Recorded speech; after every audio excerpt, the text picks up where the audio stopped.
So hi, welcome to the Bass Harbor Memorial Library's final travel talk of the 2021 season. We really appreciate you supporting the library by coming to these programs virtually. And hopefully we'll be able to meet in person soon, this summer or this fall. But the building is open. We can have 5 people in at a time for 30 minutes. So if you're in town, please come by and say hi. We will have other virtual programming coming up in the spring and the summer. So stay tuned to our website for some announcements on that. I'm Lisa Murray. I'm the director of the library. And just like I said, we'll be recording this and it should be up on the website by the end of the week. I'll send you all a link to it if you want to share it with people who couldn't attend. Before I turn the program over to Judy, I just request that everybody stay muted for the duration of the program. If you have questions, please feel free to type them in the chat box on the side. And at the end of the program, we'll have a question and answer period, and I'll go through those questions first. And then we can open up the discussion at the end, and people can unmute themselves to ask questions. I don't have control over how you view your Zoom presentation from your computer, but if you do have any other technical questions, please ask. You can direct them to me in the chat and I'll see what I can do to help out. So tonight I'm pleased to welcome Tremont artist Judy Taylor at our final travel talk. She comes to Maine via Chicago and New York City, having studied at the New York Academy of Art, the National Academy of Design. She was an artist in residence at Acadia National Park in 1996 and has resided here in Tremont full-time since 2002, maintaining her studio and teaching students. She also teaches workshops around the country in Austin, New York, Italy, and France. In 2007, she was awarded the commission to paint the history of labor in Maine, which took a full year to complete and now resides at the Maine State Museum in Augusta.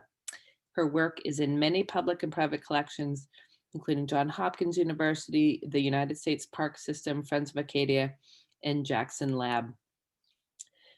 Judy is well known for her figurative and narrative paintings, labor-focused work, landscapes, and portraiture. Her scenes of workers and nature often incorporate MDI residents as models. Over the past several years, Judy has taken her local art students abroad to sketch and paint from the masterworks in Europe.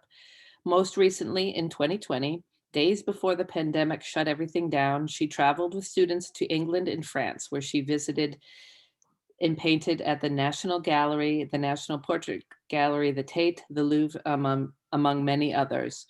Judy is joined here this evening with 3 of her students who also attended the trip. So with that, I will turn that over to you, Judy. And when you're ready to start your program, you can share your screen. Okay. Is that up, Lisa? I can see it. Okay, great. Everybody can see that. Hi, everybody. Thanks so much for coming. So there's a lot of information that I'm going to be sharing with you all. Some I have to go through fast and some I want to do a little bit more in depth into some of the paintings that we saw.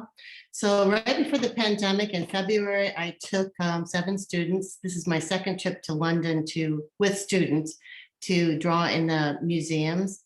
This last trip last year, I also went to Paris for 3 days and some of my students accompanied me there too. So I'll be showing some work from Paris, particularly the Leonardo show, which was a groundbreaking show at the Louvre so as I flew into London, I was a day late because of really fierce winds.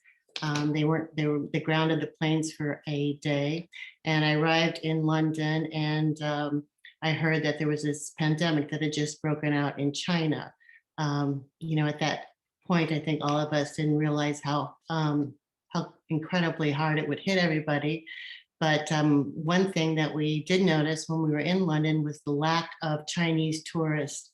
So both London and Paris were relatively free of a lot of travelers. And this, of course, was kind of benefited us in some way, because we had a lot of the museums, particularly in Paris, all to ourselves, not all to ourselves, but I haven't seen Paris like that on any time that I've ever traveled to it. It seemed like it was in the 50s.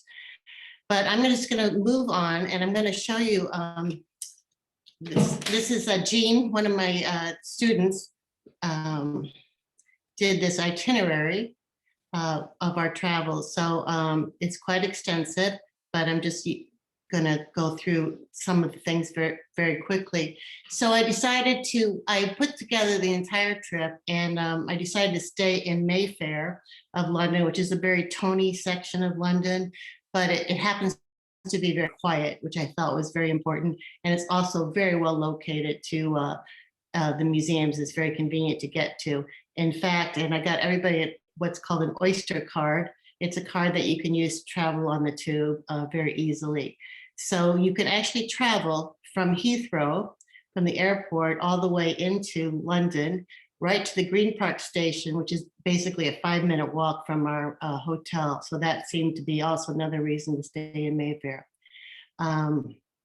So the other reason to stay in Mayfair is I knew we'd be working really hard. The hotel is a very nice hotel. It's a really old British hotel. The staff is very nice, but we would be working hard every day. And in the evening, we could land into these cushiony chairs in the lounge and go over the day with a cocktail. And that was a big plus because just to have that comfort and that feeling of just kind of this old London feeling. So with that said, I'm just going to carry on. This is some of the patrons of the hotel. So I had to show this because none of us brought our hats, but this is, some of the, this is kind of gives you an idea and the feeling of the hotel. So here's a map of London. And if you can see, our hotel is right here in Mayfair. I don't know if you can see my cursor there. This is where the Green Park tube station is. So it's literally a 5-minute walk. So we would really kind of take off. You could walk to almost everything within an hour if you were so inclined. And it's great. What's great about walking in London is during that walk, you see so much of beautiful buildings, parks, and everything. So it's really beneficial to walk. But the tube is a great way to get around in London. Not to say that taking a London taxi is not a wonderful thing to do in and of itself, because the cabbies in London are full. They know the London history and the town and the museums far better than any, almost like a tour guide. So it's wonderful also to hop into a taxi, a cab. I'm not saying a Uber or anything. So anyway, so here is Green Park Station. We went to the Victorian Albert, which is right here, which would probably be about depending on how you walk, within an hour's walk. Here is the National Gallery, which we also spent a lot of time in. Here's the Wallace Museum, which we spent a day in. Down here is the Tate Britain, one of my favorite museums. The Tate is actually consists of 5 different museums. The Tate Britain is the one that I chose to go draw at. Okay, so that gives you kind of a sense of the locations of the museums in context to where we are. Plus, you can walk through Hyde Park, you can walk through Green Park, St. James Park, and you can see Buckingham Palace, Westminster Cathedral, all of these kinds of different places to take a look. Okay, so we're going to start at the National Gallery. This is the front of the National Gallery. Also so this is the main entrance to the National Gallery. There's also a wing over here to the left that's called the Saintsbury Wing, which is also a way to enter the gallery. And I believe at the time we were there, we could only enter through the Saintsbury Gallery. But this gives you an idea of the front of the National Gallery. And I spent almost an entire week here when I was studying, and I spent the entire week in the National Gallery just drawing. First of all, the London museums are national museums, so they're free to everybody, which is great for studying. And they also really welcome, most of them really welcome people working and sketching in the museums. It's a very respected practice. Anytime you go into the museums, you see a number of people spread out drawing in the museums. They offer chairs. It's just, it's just a great place to just go and work. So we're going to go take a look at some of the work in the museum. Okay, this is Ribera, I believe. I'm sorry, but the reclining Christ. So why do I choose to go to these museums when I'm teaching my students? There's so many different reasons, but here we have a couple of different things. We have drapery study, we have anatomy, we have extreme light and dark, we have the way your eye moves carefully around the canvas. That the painter intentionally does is to move your eye comfortably around the canvas. So these are just a few of the things that you learn by drawing from the masters. So I'm the teacher here, but also there's hundreds of more teachers. So by sitting in front of a painting and studying it for a couple hours, 2 to 4 to 6 hours, you get a real intimate view of the painting, and you really learn how the painter approached the painting, and you learn technique, you learn all of these things that are really integral to improving yourself as an artist.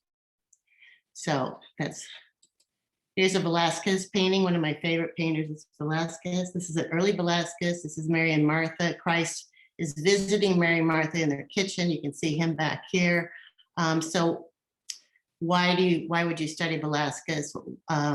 First of all, he's one of the greatest painters that ever lived. He's a very natural painter. I think one thing that I love about Velasquez that I think he does better than almost anything else is the beauty of his use of cast shadows.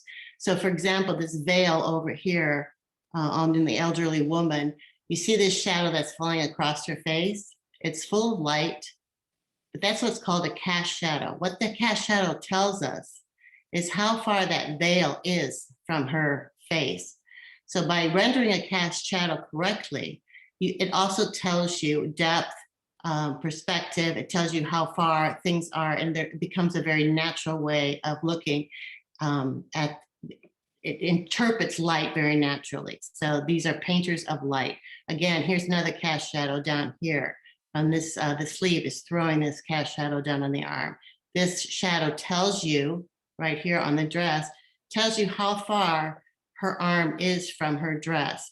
The mastery in cast shadows is very hard to get to, but it's just what makes a painting just kind of come alive. So here we have still life, figurative, gestural, composition. Again, your eye is moving very comfortably around the painting. So we're going to skip around. Okay, here's a Manet painting. This painting was sliced apart, and the National Gallery, these are the sections that it has of the painting. It's huge, and they have kind of put them together. So Manet really studied Velasquez paintings. So he's really interested in the natural feeling of the figure in the painting and composition. I have so much to go through, so I'm just going to keep going to some other painters at the National Gallery. This is Rosa Bonhoer. This is a huge equestrian painting. She's kind of known for that. There's a big one at the Metropolitan Museum of Art in New York City. Rosa Bonhoer, I think she was one of 5 women. She dressed up as a man to go out painting and study the anatomy. Oh, thanks, Jean. Anatomy of the entire anatomy of the horse. And, women were not accustomed to going out and working outside as women. This is just, again, we're sketching in the museum. So this is at the National Gallery in these also, again, really beautiful, comfortable chairs that you can just sit down in. So you'll be sitting there drawing, and this gentleman behind us, we didn't know him at all, but people just sit down and start drawing with you. And they're from all over the world and all different ages. And it's just like a kind of finding your tribe. It's just a silent thing that people do together, and then they just go off onto the rest of their day. So it's really a lovely thing. Another Velasquez. Just going to go through these. This is kind of a limited palette. You can see the drapery behind him is reflected in the light in the face. Strong composition. What's most important about this painting is the portrait. So everything leads back to the face in the portrait. Another Velasquez, which we ended up drawing. Okay. Again, this beautiful use of cast shadows that actually show you how taut the rope is, how it falls on the figure.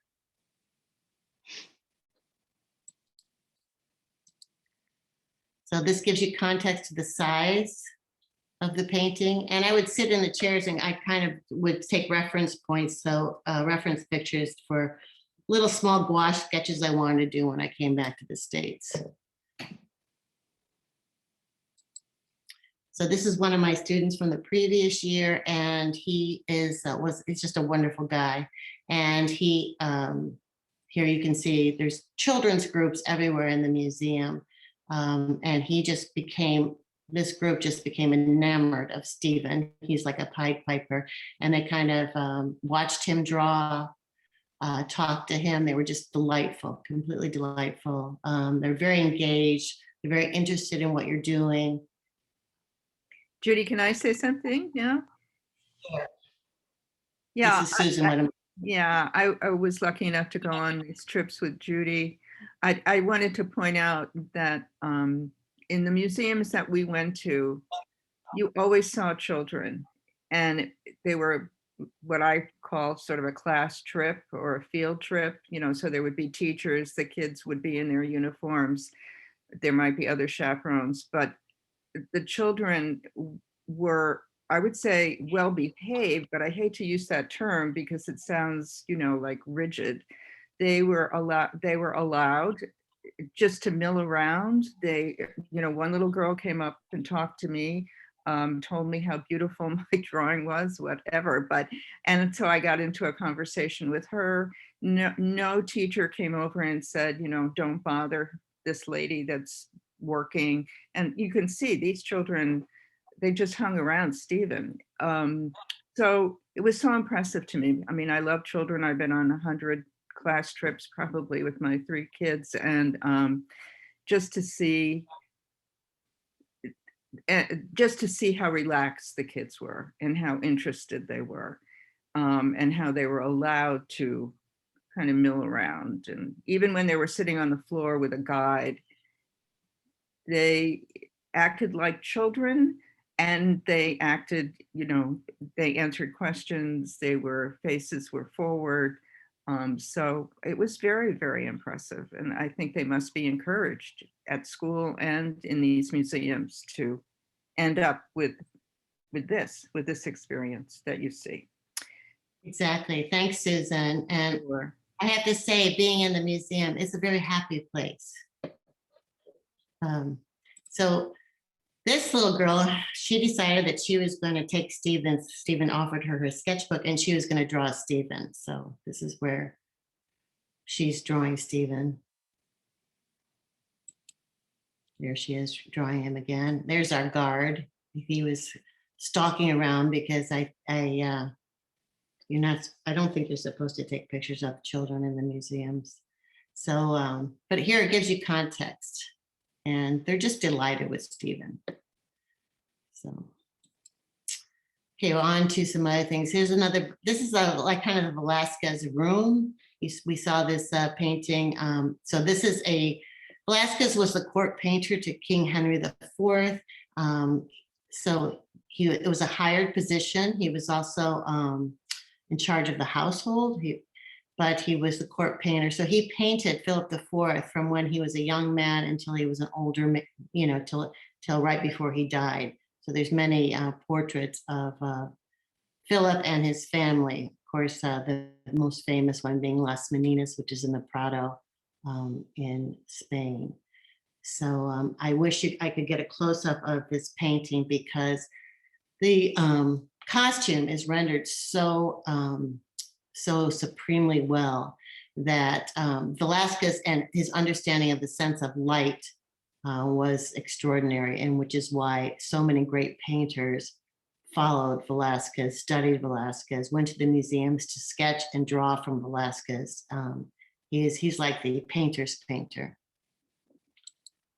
So this is a Caravaggio, very famous Caravaggio that I'm going to show you a little video on in a minute. But I've always wanted to sketch it, so I got my place on the couch, and then these guys were here for about an hour, and I just waited for them to leave. I'm like, well, are they ever going to leave? So anyway, it just gives you, you just wait patiently, and then the painting opens up. There they are. Obviously, they were lecturing. They were a group of students of some sort studying the painting. The guy that was in charge was talking about the painting.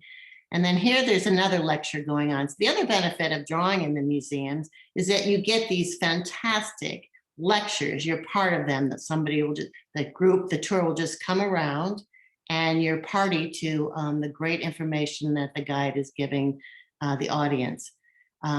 When you are drawing, at first you might think, oh, I can never draw around this crowd. But I think, as everybody can attest to that is on here, that have come with me on the trip, you fall into a zone and you almost just forget about the crowd around you, and you're able to draw. So as a test to, if you can see over here in the bottom is Kathy working on her sketch, completely involved with her sketch, and as the guide is talking about the painting. So Lisa, we can show that little film of Caravaggio about this painting, the Supper at Emmaus. I just want to show you a little Khan Academy. Khan Academy is a group of art critics that do these wonderful hush-toned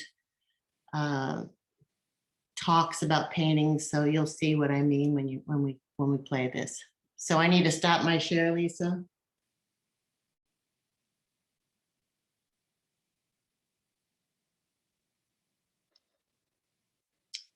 Lisa? Yes, I think you're seeing mine now. So you want the Caravaggio. The Caravaggio.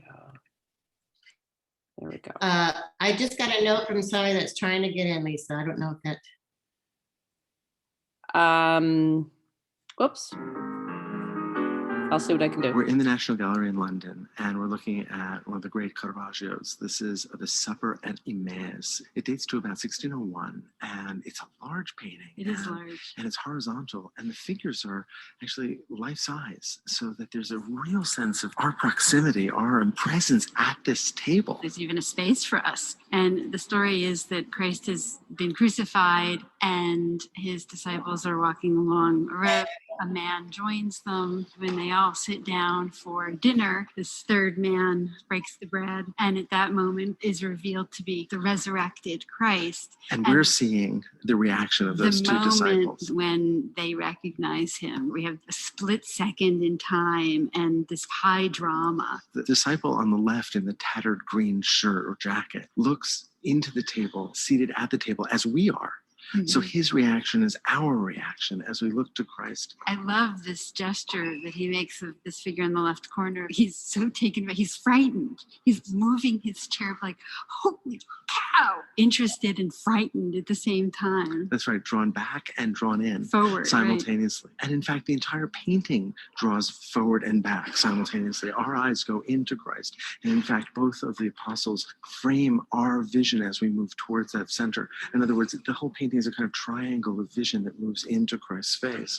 At the same moment, all of their hands, or I should say, the left hand of the apostle on the right and Christ's right hand both move out towards us, literally embracing us and inviting us visually into the image. Well, I mean, he couldn't be trying to do that more. It's not just in the hand, and it's everywhere. I mean, look at that basket of fruit in the front still life that hangs off the table. Caravaggio was trying to make this painting burst into our space in every possible way he can to make it immediate and real and emotional for us. You know, I want to join that table. And of course, there's all of the sort of complexity of the emotions of the figure figures, which are, of course, the majority of the painting and the painting's purpose. But then there's a tremendous amount of attention that's been paid to the still life. And look at the chicken. It looks good. You know, I wouldn't The mind. bread, I wouldn't the mind having fruit. the fruit. It's all beautiful. It's that physicality that we expect of Caravaggio. Well, look, for instance, at the specificity of the joinery in the furniture. If you look at the chair on the left, the very technique of its construction is revealed to us. Everything in this painting is revealed and opened up to us. And yet, the painting is also incredibly focused. Where are we? We're in a kind of shallow space. It's quite dark. And he is really attending to our focus, making sure that our eye goes only where he wants it. Well, and he puts the light there, so that sharp light, almost theatrical light on the left side of Christ's face. And what I'm also struck by is this thing that we always see with Caravaggio too, of the ordinariness of the figures. The apostle on the right looks like he has a bit of a cold. Yes, His little it's red. true. The apostle on the left will have In much green. hair in his clothing. You know, they're poor. That's a what rough the and tumble- apostles are. It's a right? rough and tumble world, and they're not in a church, they're in an inn. And so we have the innkeeper and quite plain furniture, quite a plain place setting. This is not the pomp and ceremony that we might see Christ represented when he's represented in a church-like setting. As is also so typical of Baroque and it is so perfectly represented here, that moment when the divine enters the everyday world. Making the miraculous, the spiritual, immediate in our modern world. And so immediately, physically, realistically, in our space, present, That was such a goal of the Counter-Reformation, of the moment in which this painting was made. confirming and reaffirming and strengthening our faith.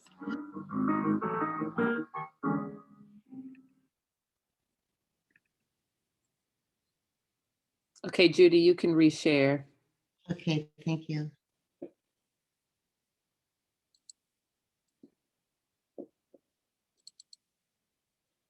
Okay, is that up? Yep. Okay, so let's move on. A little bit more of us drawing in the museum over here. This is 3 of my students drawing. Another context picture.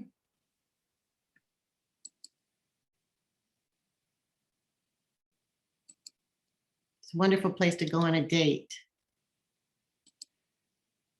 It's a close-up of that beautiful Velasquez painting.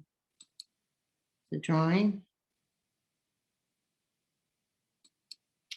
Okay, so if you can handle another video, this is the Arnolfino wedding painting.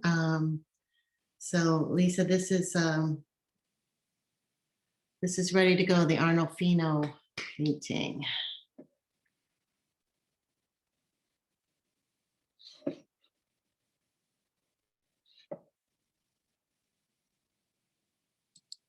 Oops.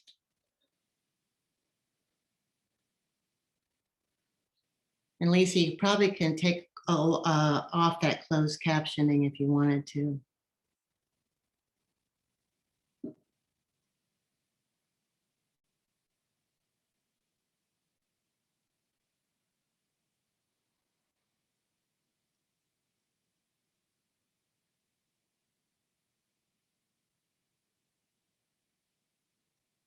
It's a very complex painting.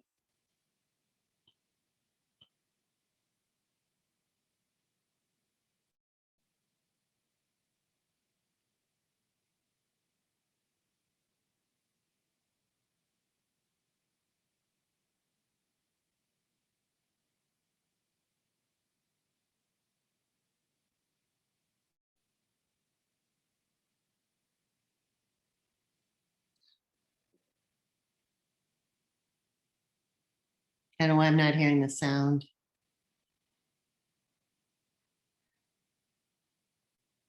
Variety of theories. We're not even sure which Arnolfini this actually is. What we do know is that whoever's represented here was an Italian merchant who worked in Bruges. And Bruges was a thriving economic town in the early 15th century. And his wealth is quite apparent throughout this portrait. In a way, the portrait is about his wealth, everything from both of their clothing to the furnishings of the house. Some have suggested that perhaps this is a kind of witnessing of the male actually giving a kind of authority to the woman in legal affairs. I don't think we'll ever know exactly what this represents. But the thing is that it's always seemed to me that it can't simply just be a double portrait, because it really looks like something important is happening. They're joining their hands, their shoes are off, which now those all have symbolic value, and this is a period when there's tremendous importance put on symbolism. So the shoes being off, for instance, as you mentioned, is often a reference to a kind of sacred event taking place. We have a single candle in the chandelier, which I was taught was a symbol of the presence of God. But again, we're just not really sure. But the way that they're joined together, the way his hand is up, perhaps he's just greeting the visitors who we see in the mirror. There are two people who are in the doorway, actually wonderfully situated where we would be looking at this painting. It does seem to me like something significant is going on. But there is a kind of witnessing taking place. Yeah, and I think that that's reinforced by the signature that we see above the mirror and below the chandelier that says Johannes van Eyck fuit hic, or translated, Johannes van Eyck was here. So there is that sense of the artist's presence, the artist witnessing, the artist being here in this room with these figures. Let's go about this painting and really look at the different elements, because there are many things that we do agree about as art historians. The mirror in the center is really one of the most compelling elements. You have not only, in a sense, the greater visual reality of this room depicted, because we can actually see as if we're standing in the back of the room looking forward, but you see actually scenes from the Passion of Christ painted on the back pieces of glass panels that are set into that wooden frame. Right. And, I have to say that it's hard to get a sense of this when you're watching a video or looking at illustrations in a book, but those little roundels around the mirror, well, how big would you say those are?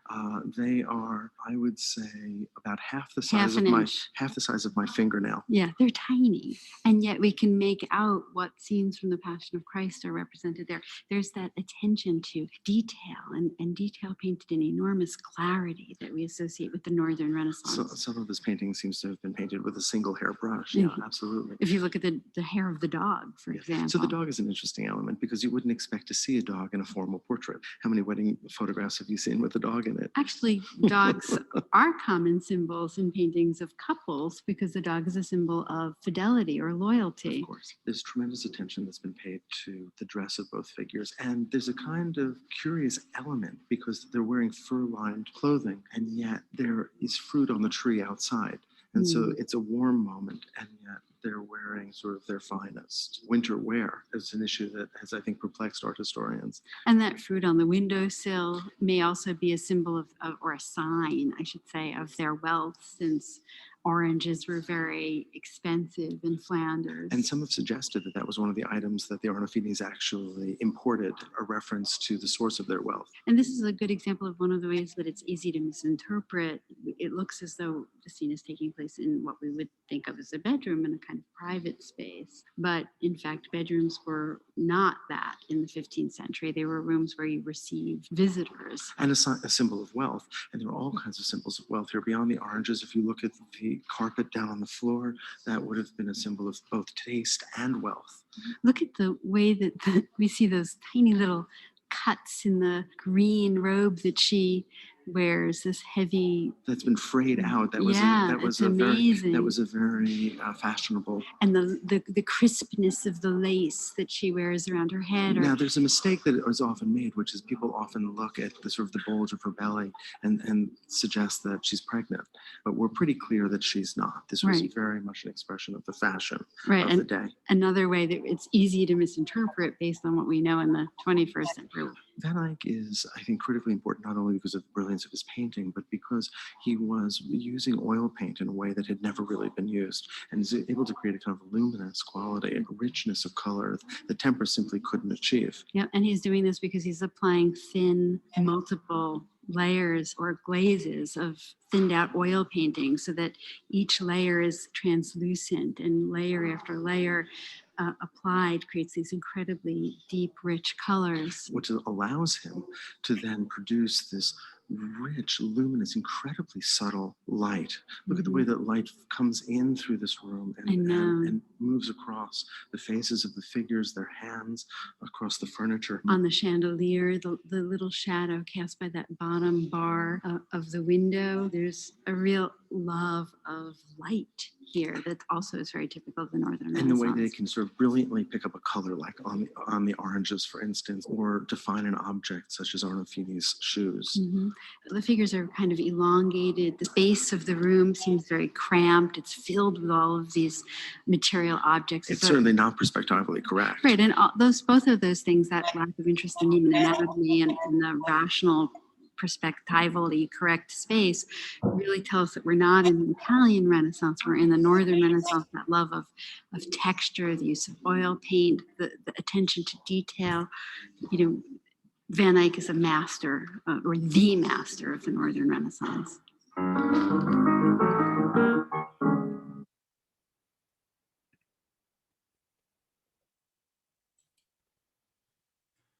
Okay, Judy, you can reshare your screen. Okay, so you can see how much is involved in one painting, and that's just touching the tip of the iceberg. Okay, so that's up, right, Lisa? Yes, I can see it, Judy. It's sharing. Okay, this is a Bronzino painting that's in, I'm gonna have to go a little faster.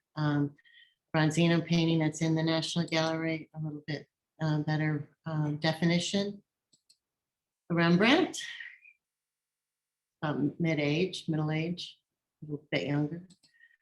Van Dyck, even if you wanted to learn how to paint hands, here you go. There's that Velasquez again. Okay, so this is the next painting we're going to talk about. No more videos for this one, but this is the by Paul de la Roche, The Execution of Lady Jane Grey. And you can see that we're set up to draw this. It's quite quite challenging, a lot to take on, but it's very good study. You can, well, I think we spent like 4 hours in front of that painting, maybe even longer. We would go in the morning, we would break for lunch in the cafeterias in the museums, which were excellent, and then go right back up to work. So we were in the museum pretty much all day long. There's a close-up. So this is when Lady Jane Grey is being executed. She is blindfolded. She's reaching out to look for the place where she needs to place her head for the execution. The straw is on the bottom to catch the blood from the head, and she's being assisted by a man of the cloth. This is Margaret's drawing, and this is Jean's drawing. A little bit of a close-up. And you can kind of see we have jumped 300 years from the Arnolfini painting, but it's still a study of light, drapery, hands, gesture, negative and positive space, composition, everything.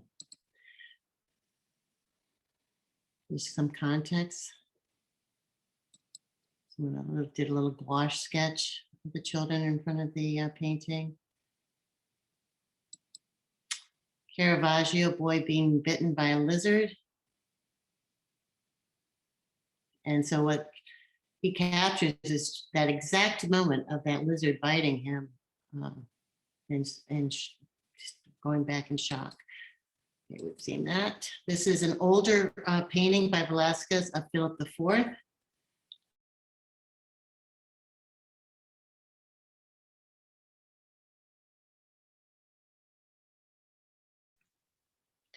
Judy, I think you've frozen.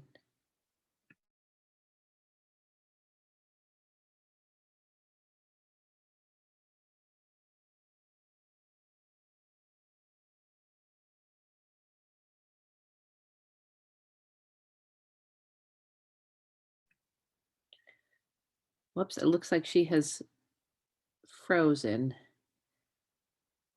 Hold on for just a moment.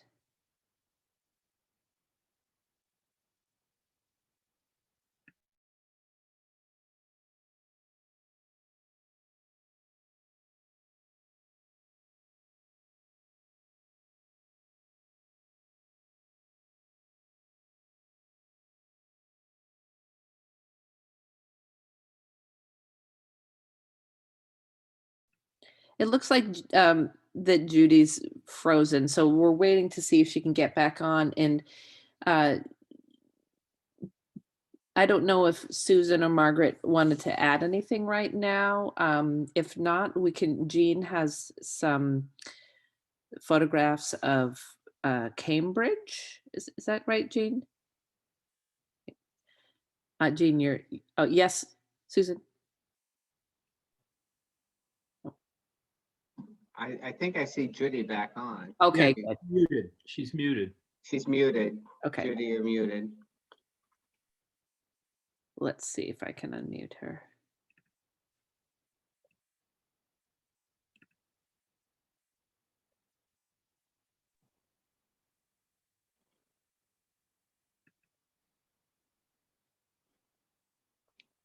She may have to dial in through her phone.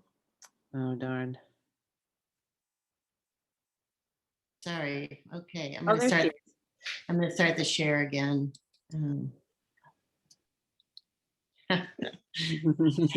Guys. All right, is that up, Lisa? It is, yes. Okay, so the Rokeby Venus, this is again during the suffragette movement. This painting, a woman came in. Sorry, okay. A woman came into the museum and ran across with a knife and sliced this painting as a protest for how women were being treated in England and all over the world. It was, a very political protest. The guards ran over to stop the woman, but they had just waxed the floors in the museum that morning. So the guard slipped and fell and could not stop her. So that's one of the things I learned as we were drawing it, and one of the guides came by and talked about the painting. So it's been repaired and it's an exquisite painting. So that's a little bit context. Rokeby Venus. There is Susan's drawing of the Rokeby Venus. Gives you some, it's over there on the right, gives you context of the room. There's some other people drawing it there. You've seen that. Now, so this gives you an idea of falling into that zone when you're drawing, and the fascination with people, watching people draw. It's really kind of fun to watch people draw. And again, as Susan attested, the students being very respectful.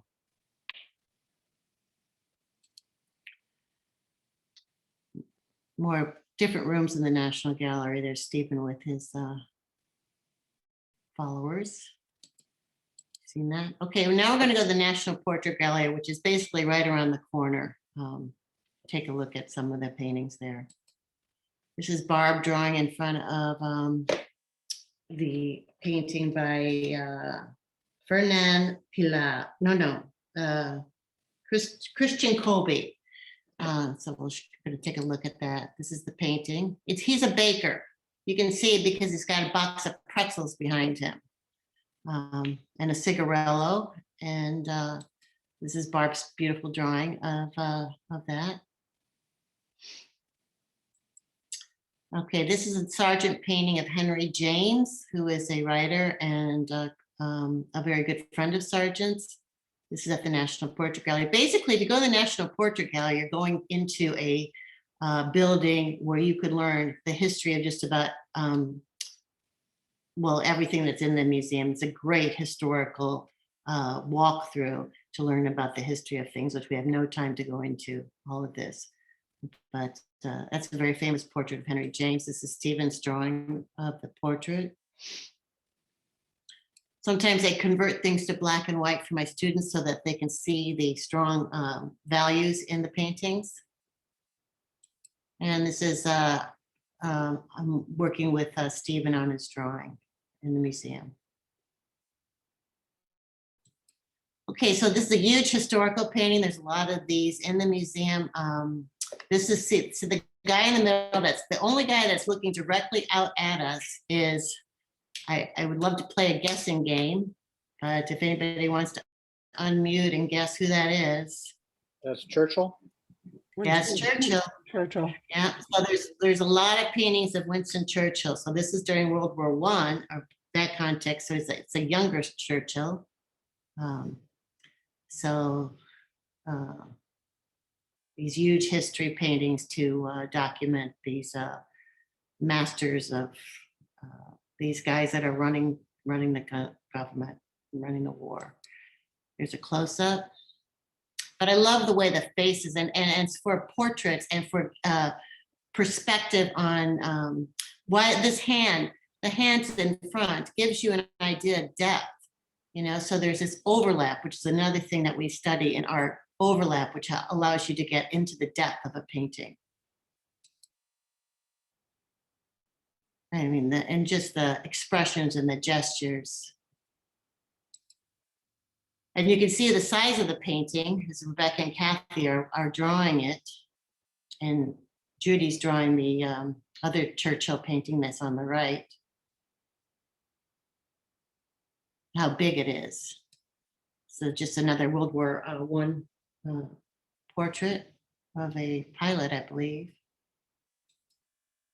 Just going to go through these portraits. So as far as somebody that's studying to render portraits, these are great things to study. So this is a portrait of a singer, and she's a soprano. So the artist, and I'm sorry I don't have the name right now in front of me, has put a bird there. I know somebody said what kind of bird that was, but it's symbolism, as we talked, as you saw in the Arnolfino portrait. There's a lot of symbolism in all these paintings. So the bird is symbolic of her sopranic voice. There's Judy's drawing of it, Judy Perkins drawing of it. So I just kind of wander while the students are working. I'm usually working with them, but sometimes I just wander to capture some scenes in the museums that I might want to work into a painting later. And this one really captured me, but more so this one really captured me. I don't know, I found this such a moving image.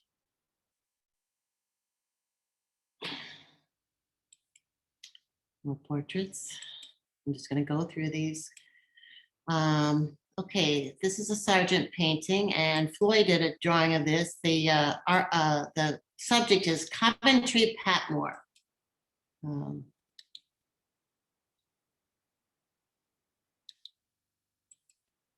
Here's the drawing. Love that drawing. Okay, and there's another Churchill painting, younger Churchill. So this is an interesting painting. This is also, these are two suffragettes, a brother and a sister. And I know Judy could say more about this, but we're really kind of, I want to run through the time. But he's blind, and they're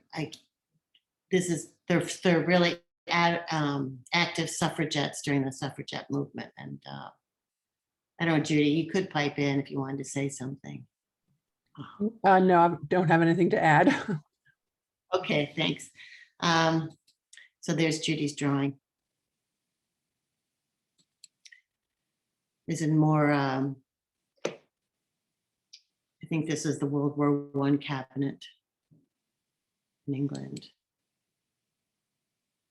So what I think is interesting about this painting right now, and maybe somebody can, is there anything odd that you see in any of these figures that kind of ruins the perspective of the painting?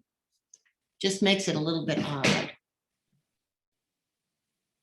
The guy on the right is cut off. It's when everybody else is looking that way. Well, there's all of that too, but this figure in front, the two figures in front, you see the red chair, the figure with the back, and then the guy that's facing him really up close. I don't get what I don't think Like he could he's fit. sitting on his lap. Yeah, I don't think he could fit in that space. But the painter had to get all these characters into the painting. So I just noticed that today. It's just, I don't know, just caught my eye that it's an odd thing for somebody who's so adept at putting those figures in the painting. So this is a Sargent painting. So I'm going to show you. So this is Sargent was commissioned to do this painting, and just a few words that he said about it right here. This is the World War the cabinet. And Sargent was initially reluctant. This was painted in 1922. Was initially reluctant to accept the commission to paint the group portrait of the Great War's general officers. Having done so, he confessed to one of the trustees of the National Portrait Gallery, "The generals loomed before me like a nightmare. I curse God and man for having weakly said I would do them, for I had no idea about it, and I foresee a terrible failure, horrible failure." Sargent evidently enjoyed painting individual studies of the sitters, but the difficulty of assembling a convincing group worried him. He confided, "I am making sketches and studies of them separately. Each is interesting in himself, but united we will fall." Further difficulties were posed by having to work from a newspaper cutting for some of the likenesses. Unlike Cope and Guthrie, which were two of the previous paintings we saw, whose group portraits are displayed here, Sargent avoided a narrative approach to the composition. Instead, the generals are posed in an unbroken line against a neutral, invented architectural background. While this arrangement is formal as a statement about military leadership, is it impressive? So let's go back to that one. There it is, the painting. And it's all kind of this limited palette painting. So Sargent, I believe, lived to be in his late 60s. The amount of work that he created was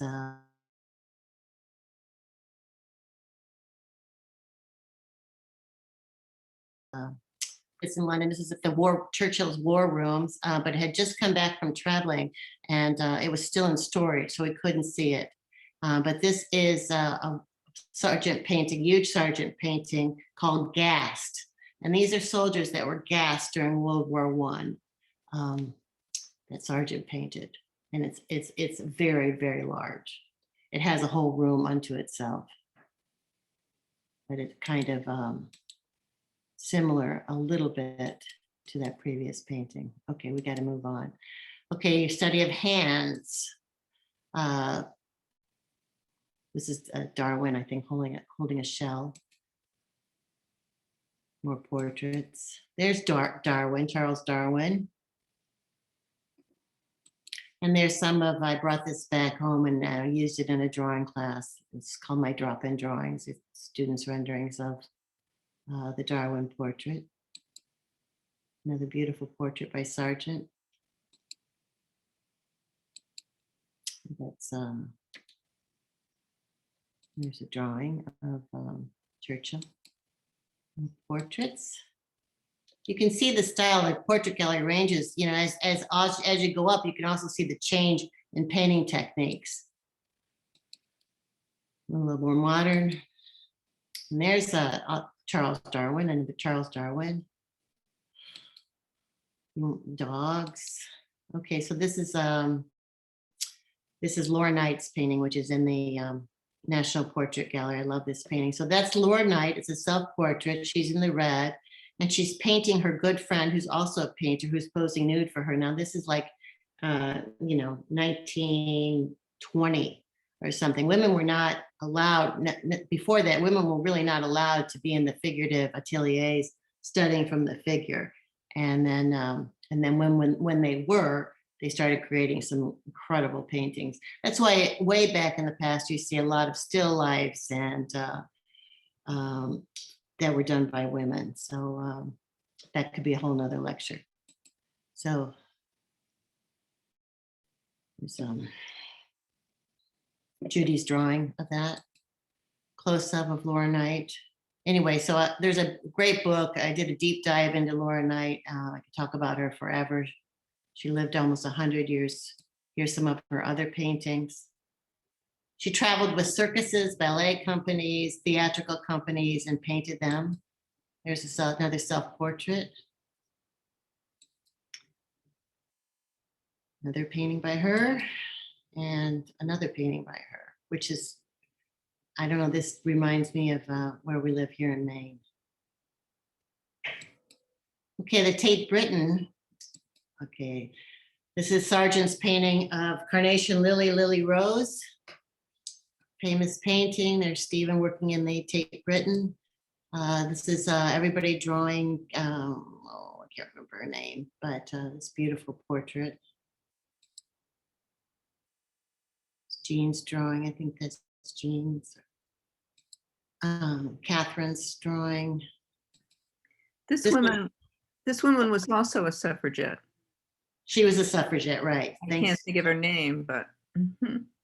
And then we did a drapery study of that painting. So that's another reason why you study from the masters to study drapery. I love this painting in the court. It's a sculpture, and these lions are kind of all over in monuments and everything. So this is what he did. You just see the context. So a painter painted his friend, the sculptor working in his studio. Portraits of regional genre paintings. This is a horse being scared by a lion.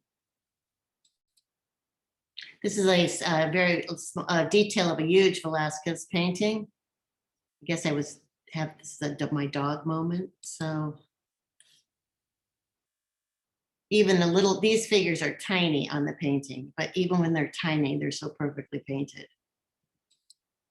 So if you want to study perspective, you can go and study Cantaletto. Did a lot of paintings of Venice. It's another painting that I fell in love with. It's a drawing.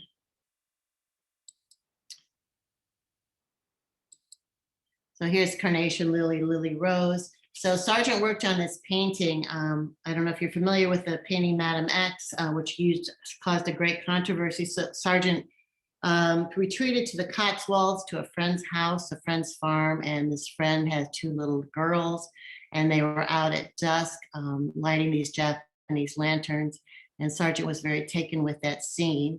So he insisted on painting it from life. So he worked on this painting from September to November. Every day at the same time, he would set up and work for maybe a half hour, an hour while the light was correct. So since he worked into November, the flowers died. And so they had to put artificial flowers in there so he could continue his painting. And this is the result. Beautiful painting, but just the dedication to painting at the same time to capture that light of dusk. Another painting, okay. Oh, this was Brexit during my first trip. We were there during a Brexit march. Okay, this is just another beautiful painting. It's Kathy's drawing. Okay, this is Ellen Terry as Lady Macbeth. She was a famous actress. She was painted by Sargent. This is a huge painting. There it is. If you're familiar with Macbeth, Shakespeare's play, she was considered just an incredible actress. So that gown was, this is what she said about Sargent's painting. I am glad to think it is immortalized in Sargent's picture from the first, hers, Lady Macbeth. From the first, I knew that picture was going to be splendid. In my diary for 1888, I was always writing about it. The picture of me is nearly finished, and I think it is magnificent. The green and blue of the dress is splendid, and the expression as Lady Macbeth holds the crown over her head is quite wonderful. Later, she continues, the picture is the sensation of the year. Of course, opinions differ about it, but there are dense crowds around it day after day. There is talk of putting it on an exhibition by itself. So there's a little bit of a close-up. Lady Macbeth kind of went crazy. So here's the gown, and the gown was sewn and using bees' wings were sewn into the gown so the gown would kind of catch light and glitter, which I think is very fascinating. And there's a picture of Ellen Terry. Here's another picture of her. There's a drawing. Another great pre-Raphaelite painting. This is Ophelia in the drowning, all these references to Shakespeare. This is from Hamlet, when Ophelia goes a little crazy and commits suicide. And so the references here are poppies, which indicate death, daisies, which indicate innocence, and pansies, which indicate love in vain, because she could not get Hamlet to pay attention to her because he was very worried about other things. So beautiful painting. I love the pre-Raphaelite. So here we are painting, drawing the Lady of Sherlock painting, which is another wonderful painting. I love this painting. So the story of Lady Sherlock, and anyway, she wove this tapestry while she was in a tower. She was in a tower, sequestered from everybody, and she was not allowed to look at her, to look in the mirror, to look on her lover. She fell in love with Sir Lancelot, and she looked at him through a mirror image. And so since she did that, it broke the spell, and she was destined to die. So here she is in a boat. She's holding a chain, which is the chain is the link to life. She's about ready to let it go of the mooring on the boat. Her mouth is slightly open because she's singing her last song. There's 3 candles on the boat. 2 of them have gone out. When the other candle goes out, that's the end of her life. So short interpretation. All right, moving on. But what an incredible painting. And so I've used that with my models. When I came back, I used that for references for some of my models. So here's my model, Willow, taking that pose. Some of my students have painted her. There's a little painting demonstration I did of Willow. There's Shelley also taking that pose so that I can use it in a class or for my own painting. I don't know, there's Carnation Lily, Lily Rose again. Okay, so here is the Tate Britain. What they do is this is so great. This museum is so fabulous. They put up easels and drawing paper, so you can just go and sit down and draw. Anybody can go and sit down and draw. And so they have pencils and crayons for children, big tables with drawing paper. It's just very encouraged to draw from the paintings. Just to make another overall statement, I mean, these museums go out of their way for your comfort. I mean, you can just sit there for the whole day, or you can walk around for the whole day, or you can draw for the whole day. And there are seats in every gallery, the way they would expect you to sit down and look. I don't know. Anyway, very impressive. They love the art. I mean, they love sharing it. Everybody that comes, it's just great feeling all the way around. It's all about education. Little guide on drawing. This a John Sloan painting. It's there. Okay, then we go to the V&A, Victorian Albert Museum. Huge story. Well, you go there to draw from the cast a lot. So I'm just going to show you some rooms, move through this. This is the Dying Gaul. These are replicas. These are not the original statues, mostly in this, but they're very, very good reproductions. There's Susan's drawing. There we are. So you get context of the room. This is a cropped version of Benjamin Franklin. Beautiful sculpture. Some more of the sculpture halls. Cast halls. There's a guy drawing from a cast. There's so many people drawing at the Victorian Albert that it's just unbelievable. There's one of the cast hall again. Another cast hall.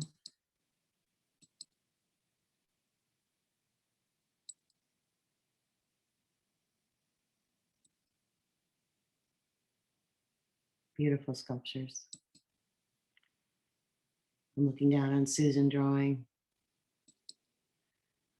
This is a Burns Jones, a decorative panel. He was also Pre-Raphaelite. Wallace Collection, another great museum in London. With a very decorative, a lot of decorative things, but some great paintings. Here's some paintings from the Wallace Collection.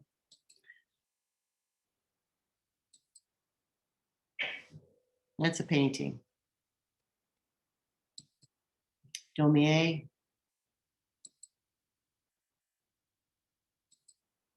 Here's one of the rooms in the Wallace collection. It's quite, so anyway, the Wallace is kind of like the Gardner Museum. It has, they can't take out, everything has to stay there. It can't go on loan. Although the last few years they've renegotiated the will so that maybe a few things can go out on loan. But other than that, the collection has to stay where it's at. So this is another Velasquez. This is Lady with a Fan. And so we drew this. There we are drawing. It's a Franz Hall's painting that's there. I think this is just a walk through at night. This is outside of Buckingham Palace. This is a fountain. Okay, I'm going to zip through this. This is when we went out to Hampton Court, which was King Henry VIII's summer residence. These are the grounds, the English grounds. Very sculpted. We had a great guide there, but we don't have time to go in depth there. Just want to show you. It's great. It's a great trip to go out there. So the 2 years ago at the National Gallery was a special exhibition of Sorolla. So I took everybody there to that show. I'll just show you some of Sorolla's paintings, which he's one of my favorite painters. This is huge. I'm sorry for the reproduction. It's so beautiful. It's completely white with this mother and baby in bed, and it's a very large painting, all swaths of white. He was just the master of white. And so this is a sail factory. I think they're making sails. Sorolla painted on site. He would actually have assistants to help set up his huge canvases. He had like 6 children and he would take them to the beach and be painting, but he painted all the time, right from direct painting. There he is. Not a very good picture. Painting. More Sorolla. Kind of a master of light. And then he also did social commentary paintings. It's a woman going to prison.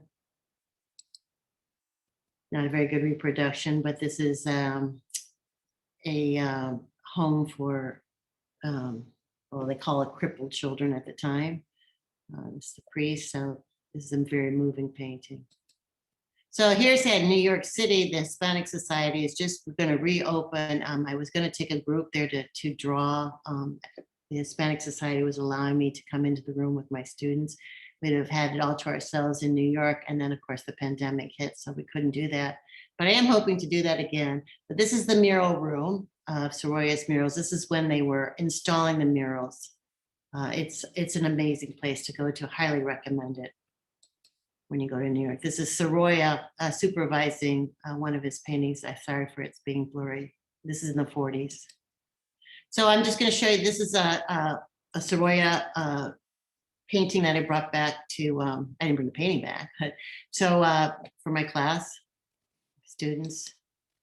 So then moving on to Paris, took the channel, the train over to Paris, about 3 hours.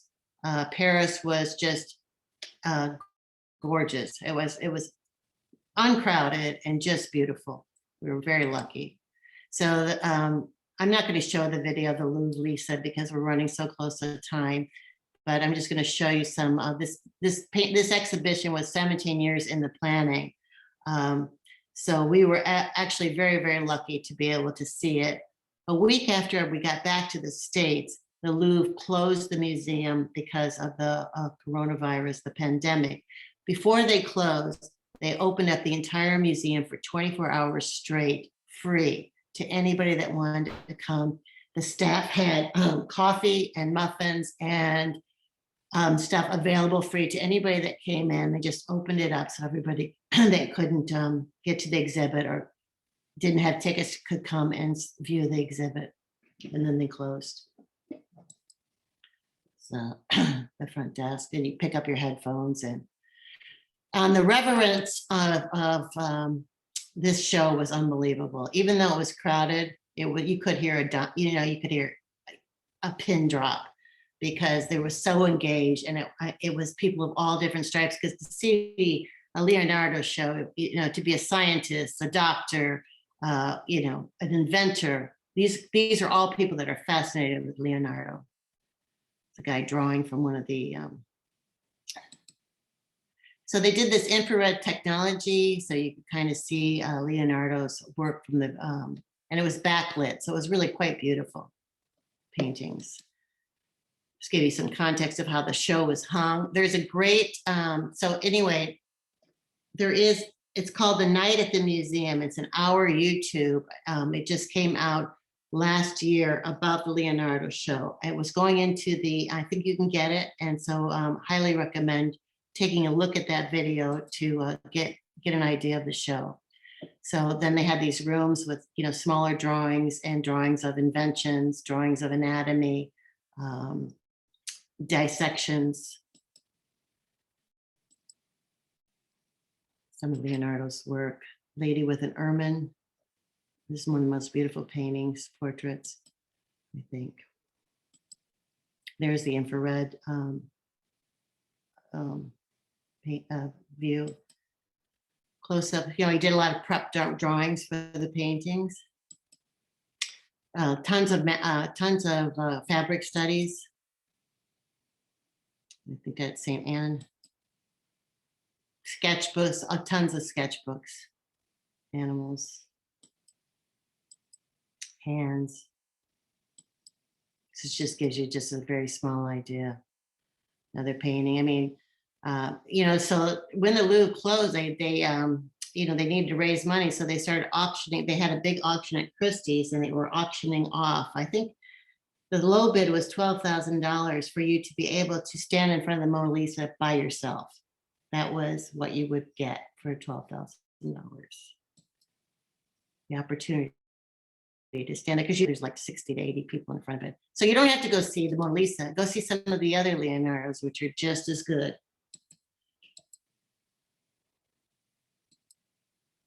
Gouache sketch. Okay, and then we went to the Petite Palace which was a revelation, and I had never been there in Paris. So these are some of the pictures from the Petite Palace.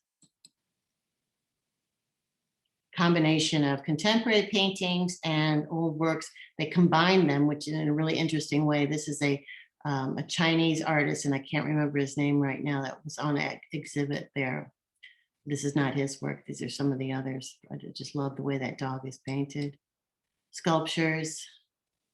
I think this is a couple losing their son.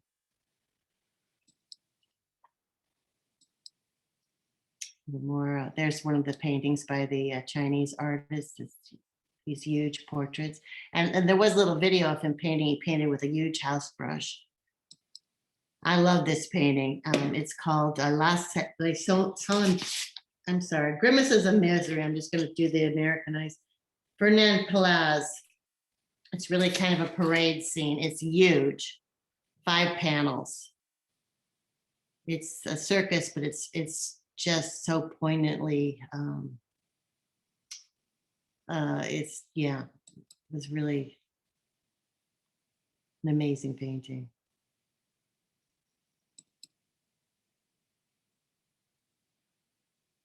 Very hard work. I don't know why he's getting the thumbs down. Just another little detail of drapery. Okay, and then we went to the Rodin Museum, which is also beautiful.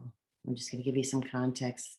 A lot of this is the outside of the building. Beautiful gardens. This is the moving through the show. The Kiss, that's a famous Rodin sculpture.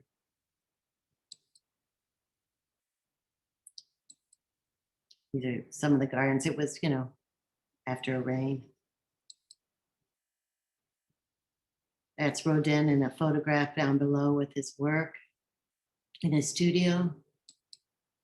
So then we went to the Jewish Museum of Paris, which was another revelation. There was a show by a man I'd never heard of, Jules Adler. This is some of his work. It was just, I loved his work. Huge paintings. Another one of his pieces. So he lived, he actually was put in a concentration camp during World War II, but he did survive. So a lot of these paintings are pre-World War II. So this one is interesting. She's getting a transfusion from a goat. And I guess it was experimental to see if that would work. Doesn't look like it's going to work. So, but it's a great painting. You know, the history of painters doing medical paintings like the famous Eakins and Rembrandt paintings. Another beautiful painting overlooking a little gouache sketch. Give you context on size of the paintings. This is another Adler, barge haulers, which was reminiscent of a very famous painting by Repin, the barge haulers of the Volga, which I've used in class before. And that's a photo of these men would be tied up to the boats to pull the boats onto shore. So this is Las Meninas by Velasquez that I was showing you before. I just want to show you why do we study the masters. I think I've said a lot, as much as I can, about why we would study the masters and who else studies. So this is Velasquez. Sargent went and did a copy of this painting, and so did Picasso. So this is just some Sargent quotes that I'm going to skip over. So there's the original Velasquez, and then Sargent's copy of it. Not very good picture, which led Sargent to do the Daughters of Edward de Bow, which is at the Museum of Fine Arts in Boston, but it was inspired by seeing Las Meninas. So studying these paintings inspires artists to do other works. This is Picasso, did a ton of drawings. These are all in the museum in Barcelona, Picasso Museum. Tons of drawings of Las Meninas. There's just some pub pictures in London. This is when we went to the theater. So at night we went to see a couple plays. We went to see Hamilton. London's got a great theater district. This is one of the sets of a play that we went to see.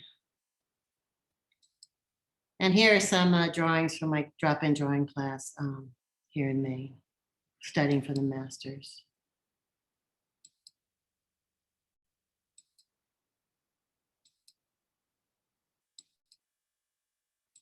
And I'm going to let Jean talk a little bit about Cambridge now. So, and then we can take some questions.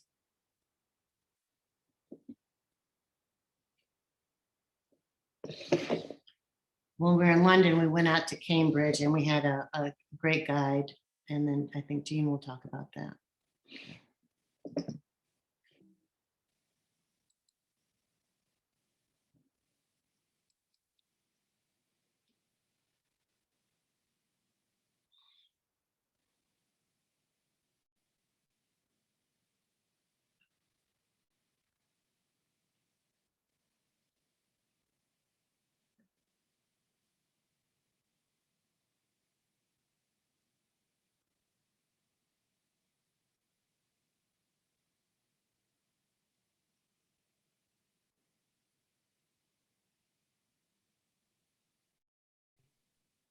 Hi, can you hear me, Judy? Yep. All right, good. This is the arrival in front of King's College, and this is the entrance to the parade, and right over here on the right is King's Chapel. And we're looking at some very, very old architecture here, started in 1441 by Henry VI, and then moving on, this is the parade, which is the large area in front of the King's College Chapel right here. And as you can see, all right, these were buildings that were put up at different times from 1441 through 1560s. So as I go through these pictures, you're going to see the different architecture. Here is the front of the parade area that you would enter. Here is looking across from King's Chapel. And as you notice, this particular architecture here is really quite old. And then this is Rosie, our guide, and here's the group here, a very rainy, cold day with lots of wind, which actually delayed our train on the way home. Here's the large fountain in front of, it's actually in the center of the parade.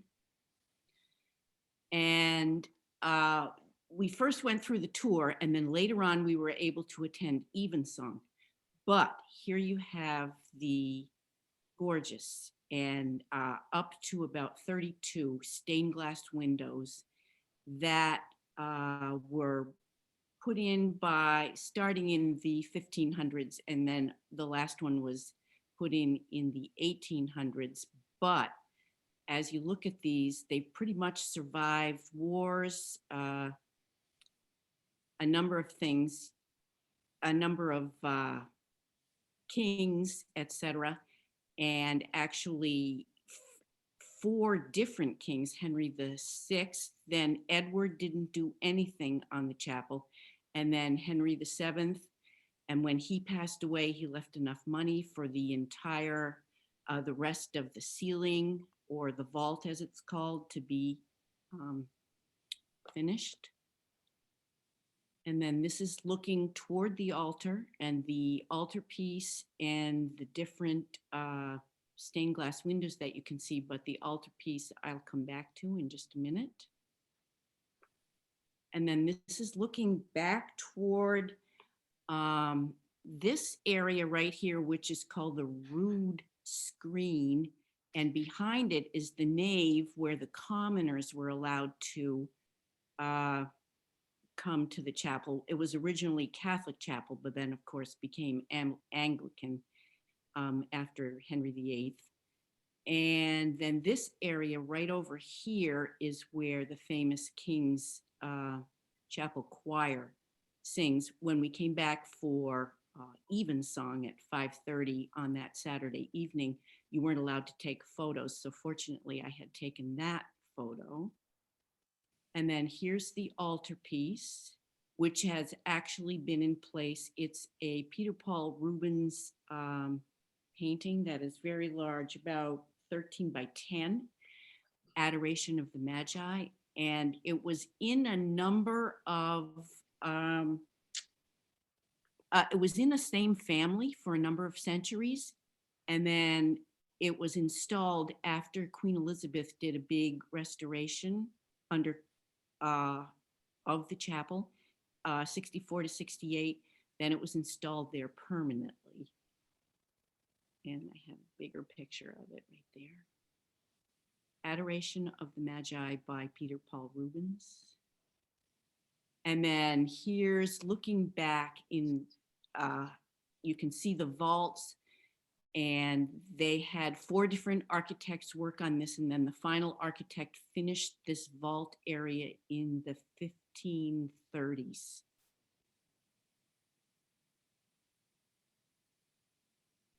And attending Evensong was just very, it was very moving, and it just gave you a big sense of history. And then we got back to the train station after our stay in Cambridge for the day. And I took a picture of this because it had the purple royalty color to it, and the structure, you know, really emulated what we had seen in the chapel. A city built by kings, and very impressive, very beautiful. And that's it. Oh, thanks, Jean. Okay, that was great, Jean. Thank you. Nice to revisit that. It was a really pretty and special day, and I think that we were glad when we got home and could settle into those comfy couches. So, how about some questions? If anybody have any questions?